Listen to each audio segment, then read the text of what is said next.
பல்வேறு திட்டங்களுக்கும் பகவத்கீதைதான் அடிப்படை என உடுப்பியில் உள்ள ஸ்ரீ கிருஷ்ணர் மடத்தில் வழிபாடு நடத்திய பிறகு பிரதமர் மோடி கூறினார்.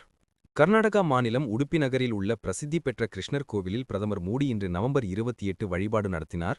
அவருக்கு கோவில் நிர்வாகம் சார்பில் பூர்ண கும்ப மரியாதை அளிக்கப்பட்டது. மடத்தில் நடந்த லட்சகாந்த கீதை பாராயண நிகழ்ச்சியில் அவர் பங்கேற்றார். தொடர்ந்து கோவில் வளாகத்தில் புதிதாக கட்டப்பட்டு உள்ள சுவர்ண தீர்த்த மண்டபத்தை பிரதமர் மோடி திறந்து வைத்தார். ஸ்ரீ புட்டிகை மடத்தின் தலைவர் ஸ்ரீ சுகுணேந்திர தீர்த்த சுவாமிகளை சந்தித்து ஆசி பெற்றார். 3 நாட்களுக்கு முன்பு கீதை பிறந்த குருஷேத்திரத்தின் புனித பூமியில் இருந்தேன். இன்று பகவான் ஸ்ரீகிருஷ்ணர் மற்றும் ஜகத்குரு ஸ்ரீ மத்வாச்சாரியார் ஆகியோரின் இந்த ஆசிர்வதிக்கப்பட்ட பூமிக்கு வருவது எனக்கு திருப்தியை தருகிறது. இந்த சந்தர்ப்பத்தில் 1,00,000 பேர் ஒன்றாக பகவத்கீதையின் ஸ்லோகங்களை உச்சரித்தபோது உலகமெங்கும் உள்ள மக்கள் இந்தியாவின் ஆழ்ந்த ஆன்மீக பாரம்பரியத்தை கண்டனர். 5 தசாப்தங்களுக்கு முன்னரே உடுப்பி புதிய மாதிரியை முன்வைத்தது.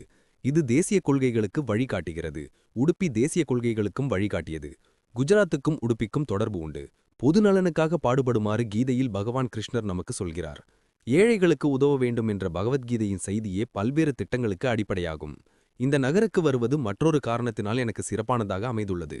ஜனசங்கத்திற்கும் பாஜவின் சிறந்த நிர்வாக மாதிரிக்கும் உடுப்பி நகரமானது கர்மபூமியாக திகழ்கிறது.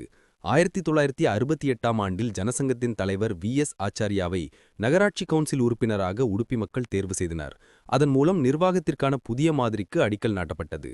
ராமஜன்ம பூமி இயக்கத்துக்கு உடுப்பி மக்களின் பங்களிப்பை ஒட்டுமொத்த நாட்டு மக்களும் அறிவார்கள்.